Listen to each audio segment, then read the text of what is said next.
There was a brief moment in aviation, a handful of years in the early 1930s, when an airplane existed that was less a vehicle and more a philosophy made airborne. It had a smoking room, a promenade deck, a galley where stewards from Europe's finest railway dining service prepared hot meals at altitude.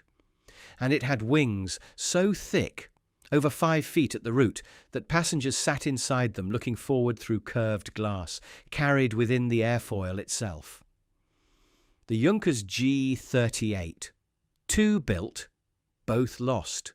Conceived by a pacifist engineer who believed flight should connect nations, and taken from him by a regime that turned his factories into arsenals. This is that story. Picture, if you will, a German airfield in the summer of 1932. A warm afternoon, the smell of cut grass and engine oil drifting across the tarmac at Berlin Tempelhof. You're standing at the edge of the apron, and something extraordinary is rolling toward you across the field. It's an airplane.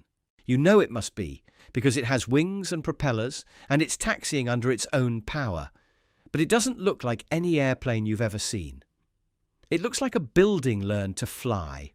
The wingspan stretches 44 meters, 144 feet, wider than the wingspan of airliners that wouldn't exist for decades. 4 engines thunder from within wings, so impossibly thick that, as you watch, a ground crewman disappears through a hatch in the leading edge and simply walks inside, into the wing itself. The way you'd walk into a hallway.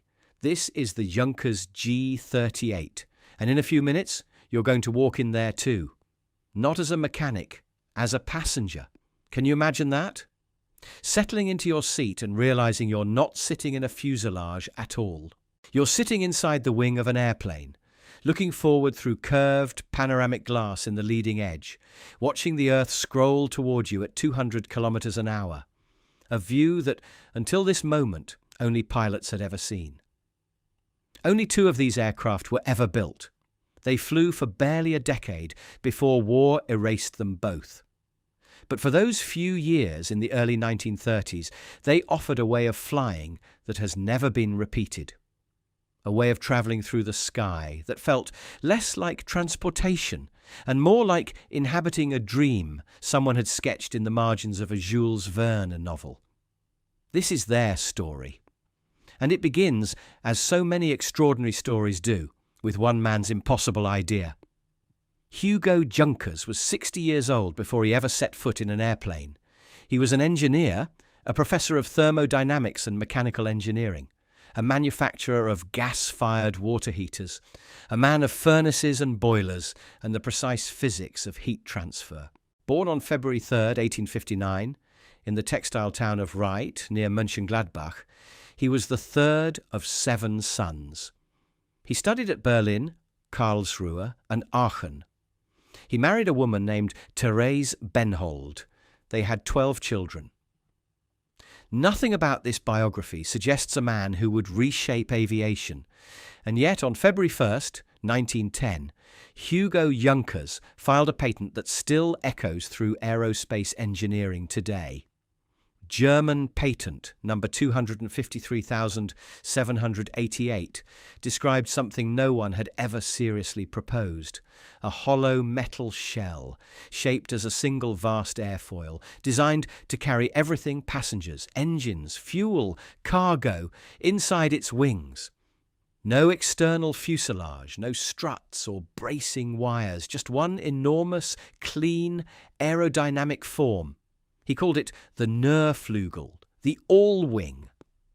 Now, you have to understand what aviation looked like in 1910. The Wright brothers had flown only 7 years earlier. Airplanes were made of wood and fabric and wire, held together with glue and optimism. And here was a heating engineer in Dessau, sketching out what amounted to a flying building. All metal, all wing, passengers gazing out through windows built into the leading edge. It took him nearly 20 years to get close. Along the way, Junkers built the world's first practical all-metal airplane, the J-1 in 1915, which soldiers nicknamed the Tin Donkey. he built the Junkers F-13, the first all-metal commercial passenger aircraft, in 1919. He proposed the astonishing J-1000, a transatlantic flying wing meant to carry over 100 passengers, a concept so far ahead of its time that it was never built. By the mid-1920s, Junkers Aircraft Factory in Dessau was producing planes that carried nearly 40% of all airline passengers worldwide. He wasn't a dreamer any longer. He was one of the most important aircraft manufacturers on Earth, and he hadn't forgotten the patent. In the spring of 1928, construction began on the aircraft that would come closest to realizing his vision. Chief engineer Ernst Zindel and designer Hermann Pohlmann led the team at the Junkers Flugzeugwerk in Dessau. What they built wasn't a pure flying wing. Junkers knew that the stability problems of a true all-wing aircraft couldn't be solved with 1920s technology. But it was the next best thing. A conventional aircraft with wings so enormously thick that passengers, mechanics, fuel, luggage and engines all lived inside them. The G.38 made its first flight on November 6, 1929, with chief test pilot Wilhelm Zimmermann at the controls. It lifted off from Dessau airfield into a grey autumn sky, 8 days, as it happens, after the Wall Street crash had sent the world's economies into freefall. That timing matters. The G.38 was born at the exact hinge between two Germanies. The Germany of 1929 was the Weimar Republic at its brief, brilliant peak, a nation rebuilding itself through technology and culture, home to the Bauhaus movement, which Junkers himself had helped bring to Dessau. Aviation was central to this optimism. Germans saw flight as proof that their nation could lead the world again, despite the humiliations of Versailles. The Germany that was coming, well, we'll get to that. For now, the G.38 existed in a world that still believed engineering could build a better future. And the airplane it produced was, by any measure, astonishing. Let's talk about the size of this thing. Because the numbers alone don't quite capture it, you have to imagine standing beneath it. The wingspan, 44 meters, wider than a Boeing 737. The length, 23 meters. The height, over 7 meters, roughly the height of a 2-story house. The wing area covered nearly 3,000 square feet, and the wing itself, at the root where it met the fuselage, was 1.7 meters thick. Some German sources say closer to 2, that's 5 feet 7 inches, at minimum.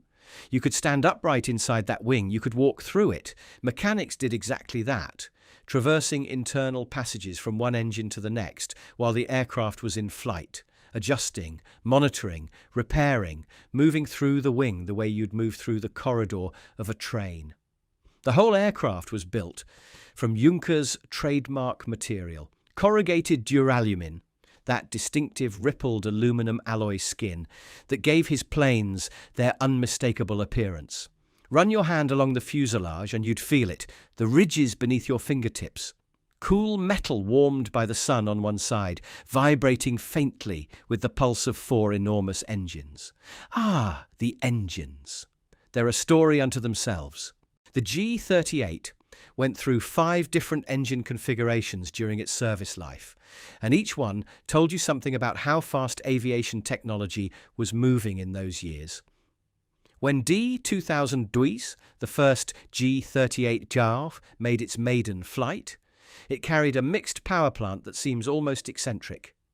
2 big Junkers L55 V12 engines inboard, producing about 640 horsepower each, and 2 smaller Junkers L8A inline sixes outboard at 413 horsepower apiece. Together, nearly 2,000 horsepower. The inboard engines drove 4-bladed wooden propellers, 4.5 meters across, 15 feet, through an innovative system of drive shafts and hydraulic clutches that a US government aeronautics report called the first step in what we'd now recognize as remote engine control. By 1932, All four positions received the Junkers L-88A, a V12, developed specifically for the G.38, producing 800 horsepower, Germany's most powerful aircraft engine at the time. And then, in 1934 and 35, came the most remarkable change of all, conversion to four Junkers Jumo 204 diesel engines. Opposed piston, two-stroke diesels running on heavy oil rather than gasoline. They gave the G.38 a range of nearly 3,500 kilometres, over 2,100 miles, at the cost of characteristic trails of black exhaust smoke that followed the aircraft across the sky like a signature. But what made the G.38 truly extraordinary wasn't any single engine or specification, it was what happened inside the wing. Picture the cross-section. That cavernous interior space served 5 separate functions simultaneously. It housed passenger cabins in the leading edge sections. It contained walkways allowing mechanics to reach every engine in flight. It stored fuel tanks. It held passenger luggage near the trailing edge. And it enclosed the engine nacelles themselves. The engines didn't hang beneath the wing on pylons the way you might expect. They sat inside it, part of the wing's own structure. The trailing edge, meanwhile, featured full-span surfaces that worked as both high-lift flaps and ailerons, a double-wing arrangement that gave this enormous heavy aircraft a surprisingly short takeoff run and a forgivingly low stalling speed. You could even shut down one engine and have the mechanics service it in flight without affecting the others. Imagine that! Your mechanic crawling through the interior of a wing at 5,000 feet, wrench in hand, adjusting a diesel engine while you sat a few meters away reading your newspaper. The tail was distinctive too, a biplane box tail, with 2 horizontal stabilizer planes sandwiching 3 rudders between them. It looked peculiar, almost archaic, but the design reduced the forces needed to control rudders at this scale. Below, fixed landing gear with tandem double wheels sat inside large fairings, giving the G.38 a sturdy, slightly bow-legged stance on the ground. She wasn't pretty, the G.38. Not in the way a Spitfire is pretty or a Concorde. She was something else entirely. She was imposing. She was improbable. She was the physical manifestation of one man's conviction that human beings belonged inside the wing of an airplane. And on April 10th, 1930, she proved she could do things no aircraft had done before. Pilots Zimmermann and Schinzinger carried a 5,000-kilogram payload, 5 tons, and set 4 world records in a single flight. 184.5 kilometers per hour over 100 kilometers, 172.9 over 500. They covered 501 kilometers in just over 3 hours. It was the first time any airplane had carried 5 tons that far. The world noticed. So, let's board. You've arrived at Berlin Tempelhof by 1930. The largest airport in Europe by passenger volume, with routes to 71 cities, 25 of them outside Germany. The original 1927 terminal building was the first in the world connected to an underground railway. You stepped off the U-Bahn and into the departure hall, and you were suddenly in the world of flight.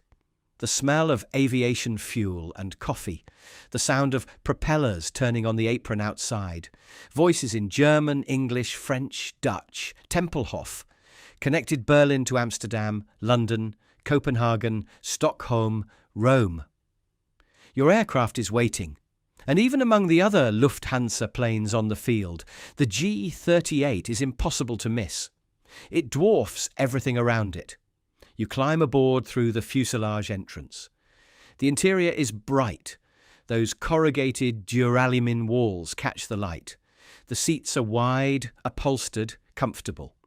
Walls are finished in 4 different colours: red, medium grey, dark grey, and aluminium, varying section by section, likely marking different cabin classes. There's a smoking room. An actual smoking room aboard an airplane, a dedicated space aft, with its own ventilation, echoing the smoking salons that passengers knew from Zeppelin airships and ocean liners. There are proper washrooms, a galley where hot meals will be prepared during your flight. And this detail still stops me, a promenade deck. A space where you can simply stand, stretch your legs, and look out at the world passing beneath you. The service comes from Mitropa, the Mitteleuropäische Schlafwagen- und Speisewagengesellschaft, which was the gold standard of travel service across Central Europe. If you'd ever ridden a luxury sleeping car or dined in a first-class railway restaurant between Berlin and Vienna, you knew Mitropa. Their stewards were trained to a level that made the experience of dining aboard an airplane feel less like a novelty and more like an extension of the civilized world you'd left on the ground. Hot meals served on proper tableware. Deutsche Lufthansa had been pioneering this since 1928, when the first air steward had served food aboard a Junkers G.38. By 1932, it was an established tradition. But you haven't chosen a fuselage seat. You've chosen something far more extraordinary. A steward leads you through a passage in the fuselage wall, and you step into the wing route. A corridor, warmly lit, humming with engine vibration, leads you forward into the leading edge. And there, tucked into the very front of the wing, between the fuselage and the inboard engine, is your cabin. 3 seats on this side. 3 more in the corresponding space on the other wing. 6 passengers in total, carried inside the wings of an airplane. You settle in, and you look forward. The leading edge curves away from you in a gentle slope, and set into that slope is a large curved windscreen, a panoramic window of the kind normally reserved for cockpits. Through it, you see the airfield, you see the grass, you see the horizon. And when the engines roar to full power and the G.38 begins its takeoff roll, you watch the ground accelerate toward you in a rushing, dizzying, heart-lifting forward view that no passenger in any commercial airline, before or since, has ever experienced from a cabin seat. The earth drops away, and Germany opens up beneath you like a map unfolding. The landscape scrolls forward through your panoramic glass at 200 kilometers an hour. Fields, rivers, towns, forest. You're watching it all approach you head on, not from the side, not through a tiny porthole, but through a broad, forward-facing window in the very nose of the wing. It's closer to the view from the bridge of a ship than from any airplane seat. It's magnificent. And it's also loud. Let's be honest about that. The inboard engine is right there, just beyond a bulkhead, barely a body's length from your seat. The noise is tremendous. A German assessment from the period was blunt about it. The accommodation of passengers in the wing next to the engines hadn't proven successful. It was loud and stuffy. The ventilation and heating problems were never properly solved, but the view, that view. There was something about sitting inside the wing of an airplane, watching the world rush toward you through curved glass, that apparently made passengers forgive quite a lot. When the first G.38 entered service with just 13 seats, demand was so overwhelming that Lufthansa had to rebuild the entire fuselage to expand capacity to 30. People wanted aboard. They wanted to experience this machine. 7 people made every G.38 flight possible. 7 in a machine that could carry 34, the captain, the co-pilot, a flight engineer, a radio operator, a navigator, 1 or more onboard mechanics, and the MIT ROPA steward. We know some of their names. Captain Wilhelm Zimmermann, born 1897, the chief test pilot, who'd made the very first flight in 1929, and who would still be at the controls when the first G.38 met its end in 1936. Second pilot Otto Brauer, also born 1897, who flew with Zimmermann for years. Radio operator Heinrich Wiechers, who kept the aircraft in contact with ground stations across Europe. Mechanics Otto Rosinski, Willy Melzer, and Heinrich Lauerwald. Steward Arthur Howe, the man responsible for making 34 passengers feel that flying inside a corrugated metal giant was not merely safe, but civilized. Think about what the mechanic's job entailed. During flight, at altitude, in turbulence, in all weather, these men would leave the relative comfort of the crew station and enter the wing. They'd move through internal passages barely wider than their shoulders, the duralumin walls vibrating with engine power, the noise growing louder with each step until they reached the engine bay. There, they'd check oil pressure, inspect connections, tighten fittings, make adjustments, all while the aircraft was cruising at 200 kilometers per hour, thousands of feet above the ground. If something went wrong with one of the 4 engines, a mechanic could shut it down and service it in flight, while the remaining 3 kept the aircraft safely aloft. This wasn't theoretical, it was a design feature. The wing was built specifically to allow it. Hugo Junkers had imagined an aircraft so large, so architecturally complex, that it contained its own maintenance infrastructure, a workshop inside an airfoil, staffed by men who walked to work through the interior of a wing. The steward, meanwhile, worked in a different kind of confined space, the galley.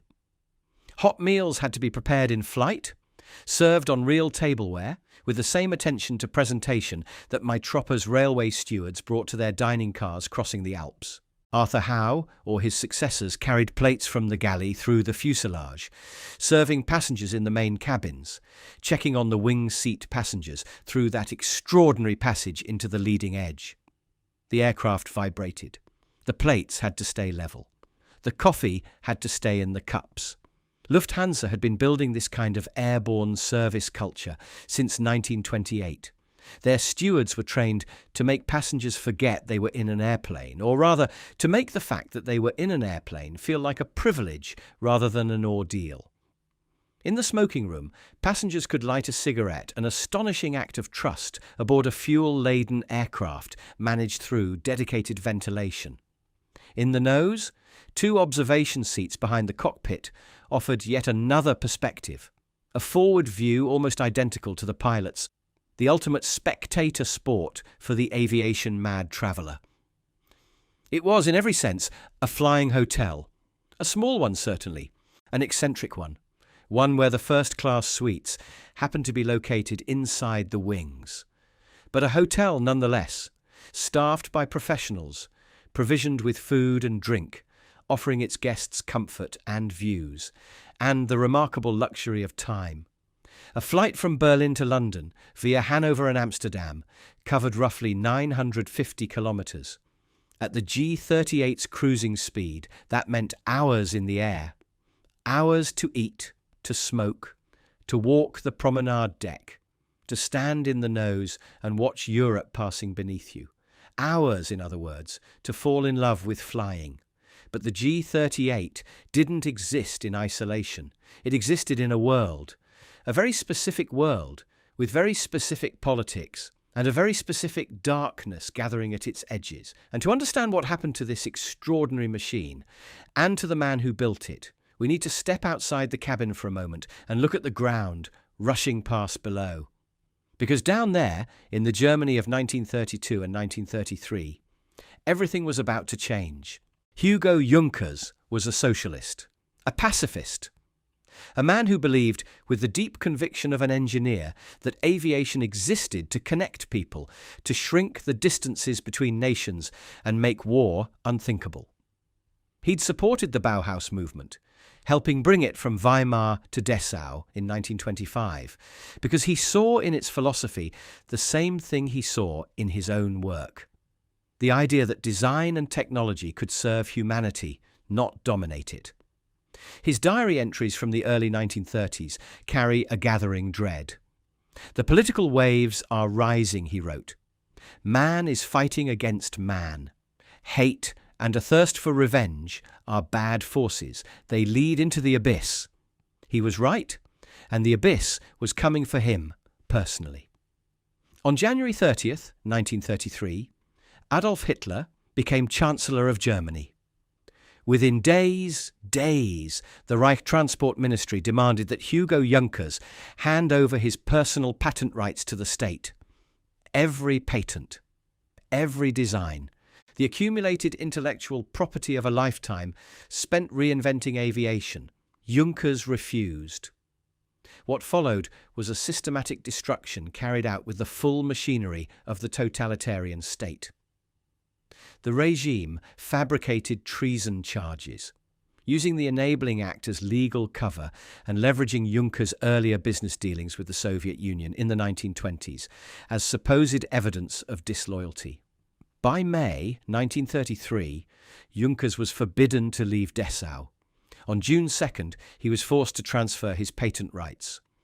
On October 17th, under explicit threat of imprisonment for high treason, he surrendered 51% of both his aircraft company and his engine company to the Reich, without compensation. The architect of this destruction was a man named Erhard Milch, and here the story takes on a particularly bitter irony. Milch had built his career within the Junkers organization before becoming managing director of Deutsche Lufthansa. He knew the company intimately. He knew its value. And when he was appointed State Secretary of the Reich Aviation Ministry in May 1933, historians describe how he quickly used his position to settle personal scores. One account put it plainly: armed with the terrible power of the totalitarian state, Milch broke Junkers. Even Hermann Göring, the new Reich aviation minister, apparently harboured a grudge. The story, and it may well be true, is that the Junkers company had rejected Göring's application as a test pilot in the early 1920s. By February 3rd, 1934, Hugo Junkers was under full house arrest at his vacation home in Bayerischzell, Bavaria. He was forbidden from entering his own factories, forbidden from contacting his former employees, forbidden from the life's work that bore his name. His wife, Therese, eventually surrendered the remaining 49% of shares for approximately 9 million Reichsmarks, roughly a third of what the companies were assessed to be worth. Hugo Junkers died on February 3rd, 1935, his 76th birthday, still under house arrest, at Gauting near Munich. The Nazis staged a state funeral, telling the public that the great aviation pioneer had voluntarily retired.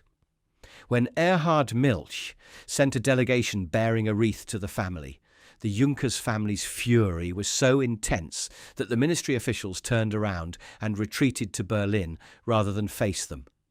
Think about that for a moment. A man who'd spent his life building aircraft to bring nations closer together, who dreamed of a world connected by flight, where the distances that bred suspicion and fear simply dissolved beneath metal wings, stripped of everything by a regime that would turn his factories into arsenals. Under Nazi control, the Dessau plant expanded to employ 40,000 people by 1937. That was 39% of the entire city's population. The factory that had built the G.38 Rise, the factory that had built the F-13, the world's first metal airliner, became what the regime proudly called Germany's weapon factory number one. Stuka dive bombers. Junkers Ju-88 medium bombers. Instruments of the very war Hugo Junkers had spent his life trying to prevent. In March 1945, Allied bombing destroyed 86% of Dessau, the man, the factory, the city, the dream. All of it consumed, but the G-38S was still flying when Junkers died. Both of them, for a time. And their stories, the parallel lives of two extraordinary machines, deserve telling on their own terms. Only two G-38S were ever built in Germany. They looked alike. They flew the same routes, but their lives diverged in ways that seem almost literary in their symmetry. The first aircraft in works number 3301 DTTs began life as D-2000. She made that inaugural flight on November 6, 1929, and after receiving her airworthiness certificate in March 1930, embarked on a remarkable publicity tour. A 10-hour press flight over Germany, a demonstration tour to 11 European capitals. World records set on April 10, 1930, with Zimmermann and Schinzinger at the controls. She was the proof of concept, the aircraft that showed the world what Hugo Junkers had imagined. She entered Deutsche Lufthansa service on roughly May 2nd, 1930, configured for just 13 passengers. Scheduled Berlin to London service began July 1st, 1931. Then, between October 1931 and the summer of 1932, she was pulled from service for a major reconstruction. A second fuselage deck added, capacity expanded to 30. All 4 engines replaced with the powerful new L-88A units. She emerged transformed. On July 6, 1933, she was christened Deutschland. On March 20th, 1934, her registration changed to D-AZUR. And on a day in 1936, most sources say May 26th, though some record July 26th, D-AZUR took off from Dessau airfield on a routine post-maintenance test flight. What happened next was catastrophically simple. During the maintenance work, technicians had reconnected the aileron control cables in reverse. Left was right, right was left. The moment the aircraft lifted off and Zimmermann moved the controls, the G.38 responded backward. At that altitude, at that speed, there was nothing anyone could do. D-AZUR crashed at Dessau. Captain Zimmermann and all 7 crew survived with injuries. But the aircraft, the first G.38, the record setter, the proof of Hugo Junkers' dream, was destroyed beyond repair, not by enemy action, not by structural failure, by a pair of crossed wires. The second G.38G, works number 3302, originally D2500, later DAPIS, had a longer life and a darker end. She'd been built from the start, with the double-deck fuselage and space for 34 passengers, entering service in the summer of 1932 on the Berlin-Hanover-Amsterdam-London route that would become the G.38's signature journey. On April 29, 1933, just 3 months after Hitler seized power, Reich Aviation Minister Hermann Göring personally christened her General Feldmarschall von Hindenburg, in a ceremony attended by the aging Reichspresident himself. It was pure political theatre. The Nazis understood what the G.38 represented: German engineering supremacy, national prestige, a symbol they could claim as their own. The fact that they'd just finished destroying the man who built it was apparently beside the point. DAPIS flew through the mid-1930s with Jumo 204 diesel engines fitted in 1935. She carried businessmen, diplomats and the well-heeled between Europe's capitals. She bore Deutsche Lufthansa livery with a swastika on her tail, the national marking of the Reich, and her 44-metre wingspan dominated every airfield she visited. Then, September 1939 came, and the world Junkers had tried to connect through aviation tore itself apart instead. DAPIS was requisitioned by the Luftwaffe. They stripped her of her airline livery and painted her in military splinter camouflage. They assigned her the code GF plus GG and attached her to KGRZ, BV 172, Special Purpose Combat Transport Group 172. The smoking room, the promenade deck, the Mitropa tableware, the panoramic wing windows, all of it now served a military transport hauling cargo and personnel. She flew during the invasion of Norway in April 1940. She served in the Balkans campaign, and on May 17, 1941, 5 Wellington bombers from No. 148 Squadron Royal Air Force attacked Tatoy airfield near Athens. DAPIS was on the ground. No one was aboard. The bombs found her. Hugo Junkers' greatest creation, the aircraft a pacifist had built to connect nations, ended its existence as a military transport, destroyed on a Greek airfield by the air force of a nation it had once flown to in peace. Nothing survives. No airframe, no major component. 6 military variants were built under license by Mitsubishi in Japan as the Kai-20 heavy bomber, but none of those survived either.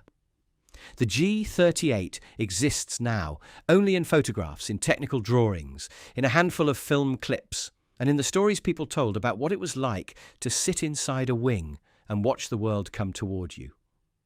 Let's return, though, to the years when DAPIs was still an airliner. Let's take the journey.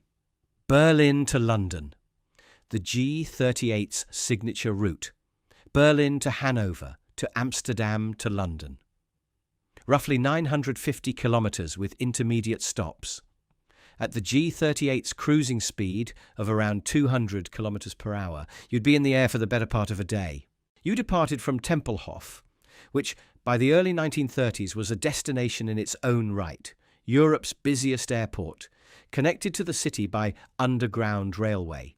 Its departure halls alive with the particular energy of a place where journeys begin. Architect Ernst Zagerbiel was already designing the massive new terminal that Norman Foster would later call the mother of all airports, a curved building stretching over 1,200 metres. The G.38 would lumber down the grass field. She was no sprinter on the ground, this enormous machine, and lift off with that surprisingly short take-off run that the double-wing flap system made possible. Tempelhof fell away beneath you. Berlin spread out. The Tiergarten, the Spree, the new buildings going up everywhere in a city that still believed in its own future. Then Hanover. A stop. Passengers stretching their legs while fuel was checked and new travellers boarded. Then Amsterdam, Schiphol, already an established international hub. And finally the long leg across the North Sea, that stretch of grey water beneath grey sky. The English coast, resolving slowly through your forward-facing wing window. Kent, the green patchwork of Surrey. And then London Croydon. Croydon Airport had opened in 1920 and possessed, from 1928, the world's first purpose-built airport terminal. It had pioneered air traffic control. A radio officer there named F.S. Mockford had coined the Mayday distress call in 1923, deriving it from the French Maydays. The terminal's rooftop viewing gallery drew up to 2,000 spectators a day on busy weekends, families who came simply to watch the airplanes arrive and depart, the way earlier generations had watched ships dock. Celebrity visitors came through Croydon. Charlie Chaplin, Douglas Fairbanks, Babe Ruth. Passengers were weighed along with their luggage before boarding, a practical necessity for balance calculations that must have added a certain frisson of intimacy to the departure ritual. The G.38 arriving at Croydon would have been a spectacle unlike anything else on that airfield, that vast wingspan, those four engines, the distinctive corrugated skin catching the light. Ground crews and spectators alike would have stopped to watch as she taxied in, this improbable, magnificent machine from Germany, carrying 30-some passengers who'd begun their day in Berlin and were now, a few hours later, in London. And it wasn't cheap. Air travel in the early 1930s was exclusively a luxury of the wealthy. The average German industrial worker earned roughly 1,500 to 2,000 Reichsmarks a year. Zeppelin fares for a transatlantic crossing ran to 1,000 or 1,500 Reichsmarks one way, 6 to 8 months of that worker's wages. Airplane fares on European routes were proportionally comparable. A coast-to-coast round trip in America cost about $260, roughly half the price of a new car. The G.38 was for senior executives, diplomats, and the social elite. Express trains could get you from Berlin to London in about 24 hours for a fraction of the cost. The G.38 sold speed, certainly, but it also sold something else, the experience itself, the wing seats, the smoking room, the promenade deck, the Mitropa service, the sheer wonder of the thing. For those who could afford it, the G.38 offered something that had no equivalent, the sensation of travelling inside a building that flew. We've spent most of our time in the passenger spaces, but there was another world aboard the G.38. The world the passengers glimpsed only when a mechanic disappeared through a hatch, or when a steward emerged from the galley carrying a tray of hot food. Consider what it took to feed 34 passengers in flight. The galley was tiny by any standard, an aircraft kitchen, wedged into a fuselage that was already carrying 2 decks of seating, a smoking room, washrooms, and a promenade area. Metropa stewards worked in that space the way a chef works in a ship's galley. Every movement economized, every utensil stowed just so, every plate balanced against the vibration that never quite stopped. Hot food. Proper meals on real tableware, served at altitude in a pressurized cabin that hummed with 4 diesel engines. The logistics alone were remarkable. Food had to be loaded fresh at departure airports, kept at temperature, prepared in a kitchen roughly the size of a closet, and served with the kind of attention to presentation that Metropa's reputation demanded. These were the people who ran the dining cars on Europe's great express trains. Standards were not negotiable. And then there were the mechanics, men who worked inside the wing itself. Their workplace was a labyrinth of duralumin tubes and spars, fuel lines and control cables, lit by work lamps, filled with the overwhelming noise of engines that sat just beyond thin metal walls. The wing passage was barely wider than a man's shoulders in places. The temperature varied wildly, warm near the engines, cold in the outer sections, always vibrating. These men walked between engines at altitude. They carried tools. They diagnosed problems by sound and feel, a change in vibration, an unusual temperature, a shift in oil pressure that meant something needed attention now, not after landing. The G.38's design philosophy assumed that this would be necessary. Hugo Junkers had built an aircraft so large, so complex, that it carried its own repair crew as a standard feature. The wing wasn't just a passenger cabin and a fuel tank. It was a workshop. 7 crew for 34 passengers. That ratio, roughly 1 crew member for every 5 passengers, tells you something about the nature of early aviation. Flying wasn't a commodity. It was an operation. Every flight required a team of specialists working in concert, from the captain making weather decisions to the radio operator maintaining contact with ground stations along the route, to the navigator plotting the course, to the mechanics monitoring 4 temperamental engines, to the steward ensuring that the human cargo arrived not only safely but well fed and comfortable. What did passengers remember most? We don't have diaries. No first-person letters from G.38 flights have surfaced in the available historical record, at least not in English. But we know what the G.38 offered, and we can imagine what stayed with people, because the aircraft generated extraordinary public fascination. Popular Science Monthly covered it in February 1930. Passengers ride in wings of biggest land plane. Popular Mechanics ran features in 1931, 1933 and 1935. The Illustrated London News published detailed illustrations in October 1930. The G.38 appeared in Meyer's Blitz lexicon in 1932, a standard German reference work, confirming its status as a cultural icon. Demand for those original 13 seats was so intense that it drove the decision to reconstruct the fuselage and triple the capacity. People wanted this experience. They wanted to sit inside the wing. They wanted to see the world rushing toward them through panoramic glass.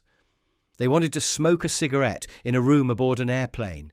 They wanted to walk a promenade deck above the clouds. And decades later, the G.38 still captured imaginations. Hayao Miyazaki featured it prominently in his 2013 film The Wind Rises, depicting Japanese engineers inspecting the wing interior and engine room. Scenes rooted in historical fact. Since the Mitsubishi licensing delegation that visited Dessau eventually led to the Ki-20 bomber variant, but the era of the G.38 was already ending even before war consumed its airframes. The logic of aviation was shifting. In 1935, the The same year Hugo Junkers died under house arrest, the Douglas DC-3 made its first flight in America.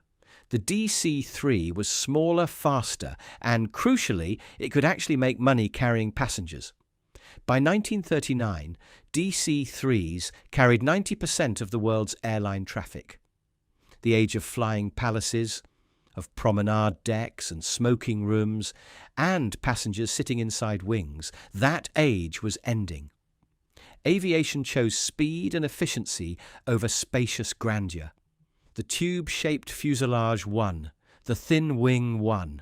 The idea that passengers should be packed tightly into a cylindrical cabin and moved as quickly as possible from point to point, that idea won. What was lost? Something difficult to name precisely.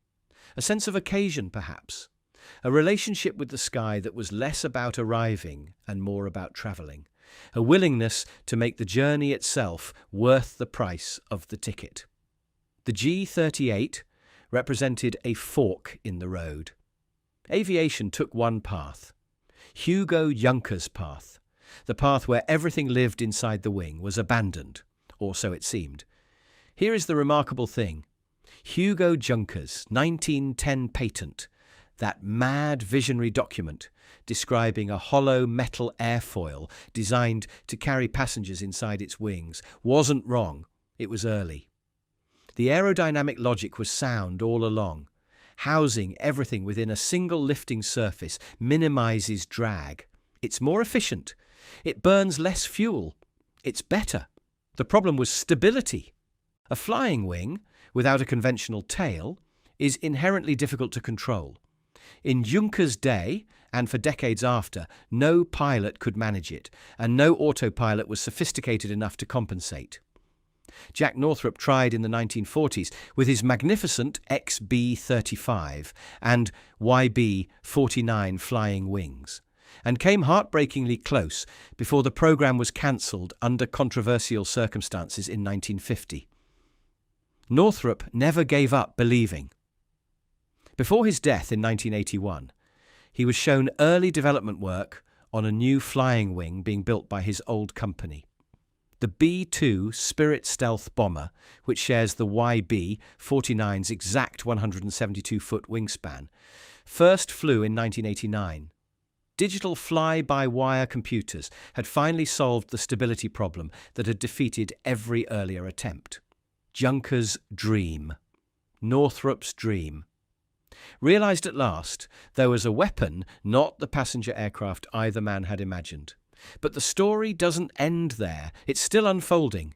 Jet Zero, an American startup, received a $235 million US Air Force contract in 2023 to build a full-scale blended wing body demonstrator, with a first flight planned for 2027. Airlines, Delta, Alaska Airlines, EasyJet have expressed interest. Airbus has its Maverick and Zero concepts. Boeing and NASA have tested the X-48 research model. China's COMAC is developing the BWB-300.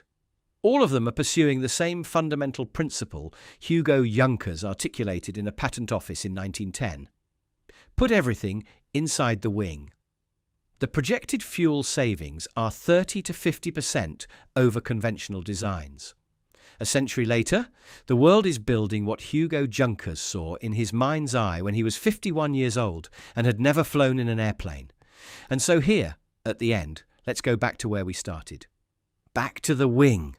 Picture yourself there one more time. It's a summer afternoon, sometime in 1933 or 34. You're aboard DAPIS, the General Feldmarschall von Hindenburg, though you don't much care about the name. You're sitting in the leading edge of the port wing, 3 seats from the fuselage wall, and through the curved panoramic glass, you're watching the Dutch coastline give way to the North Sea.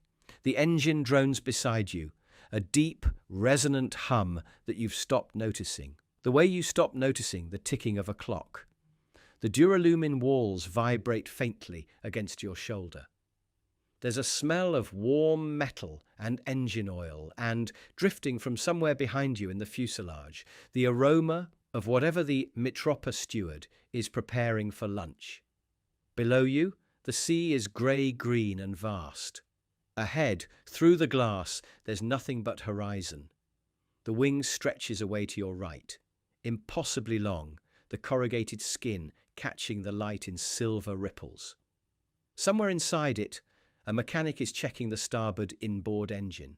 Somewhere behind you, passengers in the fuselage are reading newspapers, or smoking in the dedicated salon, or standing on the promenade deck, watching Europe slide beneath them. You're inside a wing. You're flying inside a wing, and the world is coming toward you. The man who imagined this, who sat at a drafting table in 1910 and saw all of this in his mind, would be dead within 2 years, stripped of everything by a government that stole his name and put it on bombs. The aircraft you're sitting in would be repainted in camouflage and destroyed on a Greek airfield. The very idea of flying this way, slowly, spaciously, with room to breathe and walk and look forward through the leading edge of a wing, would be abandoned for generations, but the idea itself wouldn't die. Ideas that true don't die. They wait.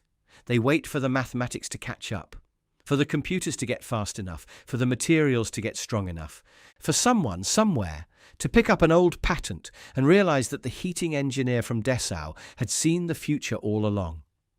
The G.38 flew for barely a decade. Only 2 were built. Probably fewer than a few thousand people ever sat in those wing seats, ever looked forward through that curved glass, ever felt what it was like to travel inside an airfoil. But every one of them knew they were experiencing something extraordinary, something that the world wasn't quite ready for, something that was equal parts engineering and imagination. A machine built by a man who believed the sky belonged to everyone, and that the best way to fly was to wrap yourself inside the wing and let it carry you forward. He was right. We're only now beginning to prove it.